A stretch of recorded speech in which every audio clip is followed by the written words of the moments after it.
साथियों, भारत सरकार के द्वारा, भाजपा और आरएसएस की सरकार के द्वारा सीएए कानून और उसके नियम बनाकर उसे लागू करने का ऐलान कर दिया गया है।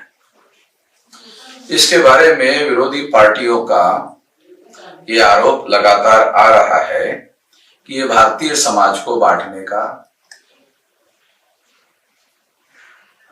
काम है और ये आरोप भी आ रहा है कि ये धार्मिक भेदभाव के तहत मुसलमानों के साथ भेदभाव करने का मामला भी उठाया जा रहा है।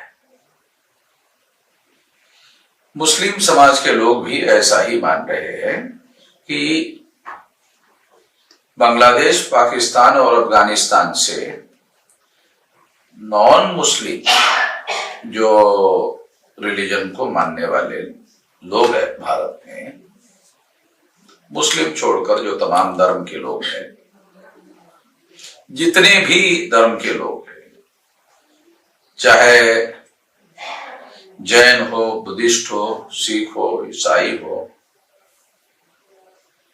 और भी कोई हो सकते हैं, वो सारे के सारे जो धर्म है वो लोग अगर इन देशों से प्रताड़ित होकर भारत में आकर शरण मांगते हैं तो उनको भारत में नागरिकता दी जाएगी। ये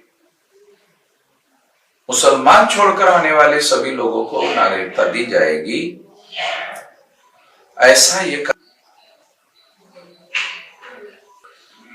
इसलिए इस बात को स्वीकार किया गया आरएसएस भाजपा के लोगों ने कि मुस्लिम एक संघ समाज है, यानी मुसलमान है। मुसलमानों में कोई अगड़ा नहीं है, कोई पिछड़ा नहीं है, या डायरेक्ट इनडायरेक्ट जाति का नोशन नहीं है, ऐसा आरएसएस भाजपा के लोगों ने स्वीकार करना और उसको आधार बनाना,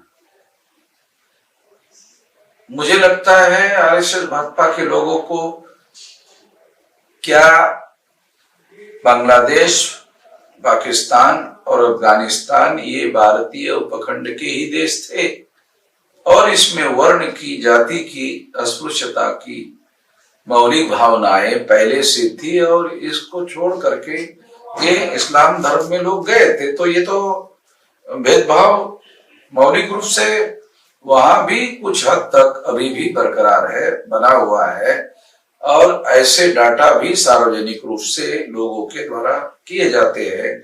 इसके बावजूद भी आरएसएस भाजपा के लोगों के द्वारा उसे एक संघ समाज मानकर उन मुसलमानों को भारत में नागरिकता नहीं दी जाएगी, ऐसा मानना ये बहुत गलत बात है। हो सकता है बांग्लादेश में, अफगानिस्तान में और पाकिस्तान में इस जातीय वर्ण की बुनियाद के आधार पर मुसलमान होने के बावजूद भी भेदभाव होता होगा या हो रहा होगा। इससे प्रताड़ित होकर लोग भारत में शरण लेने के लिए आ सकते हैं। ऐसे लोगों को मुसलमान मानकर नागरिकता ना देना, ये तो सही बात नहीं है, ऐसे कहा जा सकता है, तो उचित बात नहीं है, ये कहा जा सकता है। और विरोधी पार्टी के लोगों का इसे केवल धार्मिक भेदभाव मान लेना,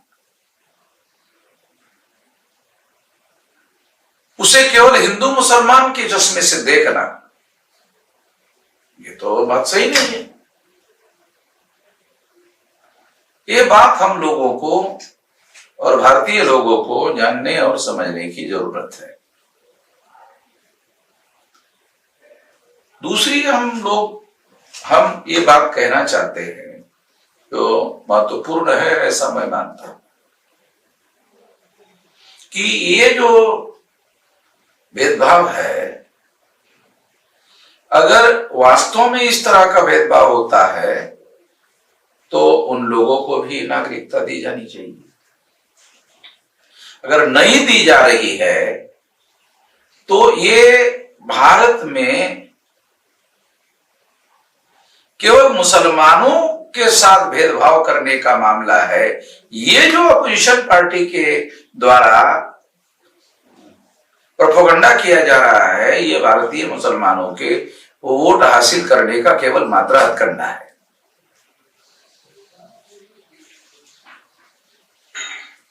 और इससे बीजेपी को फायदा पहुंचाने का भी हथकंडा है कि हिंदू के नाम पर तुम अपना वोट ले लो। जो SC ST OBC के लोग हैं, जो हजारों सालों से जाति और वर्ण के आधार पर भेदभाव से पीड़ित है, उनको हिंदू बनाकर तुम अपना वोट ले लो। तो ये जो अपोजिशन पार्टी का सोच है, ये सोच भी बहुत ज्यादा गलत है। ये भी भेदभाव को प्रश्रय देने वाला, भेदभाव को मान्यता देने वाला होगा। ये केवल हिंदू मुसलमान का मामला नहीं है, ये SC ST OBC को हिंदू बनाने का और इनडायरेक्टली ब्राह्मण धर्म उनके ऊपर थोपने का मामला है। ये उससे ज्यादा गंभीर मामला है, बहुत ज्यादा गंभीर मामला है। और ये कांग्रेस और बीजेपी और कांग्रेस के बीच में म्यूचुअल अंडरस्टैंडिंग, आपसी समझदारी का भी मामला है कि आप मुसलमानों के साथ भेदभाव करते रहो, हम मुसलमानों के साथ भेदभाव करते हैं, ऐसा आरोप लगाकर हम मुसलमानों के वोट लेते रहेंगे और SC ST OBC का जो जातीय उत्पीड़न हजारों सालों से हो रहा है उसको वैसे को वैसे बरकरार रखेंगे। ये जो साजिश हो रही है, इस साजिश से हम लोगों को सतर्क रहना जरूरी है, जागृत रहना जरूरी है। और इसके लिए SC ST OBC के मुद्दे पर हम लोगों को आक्रामकता से अपनी बातें, जो हजारों सालों से वर्ण और जाति और अस्पृश्यता के आधार पर जो भेदभाव हो रहा है, उस बात को आगे उठाने की और इसकी एक इंडिपेंडेंट मूवमेंट खड़ी करने की जरूरत है। इसके लिए हम सभी लोगों को प्रयास करने की आवश्यकता है। इस मौके पर मैं इतना ही कहना चाहता हूं।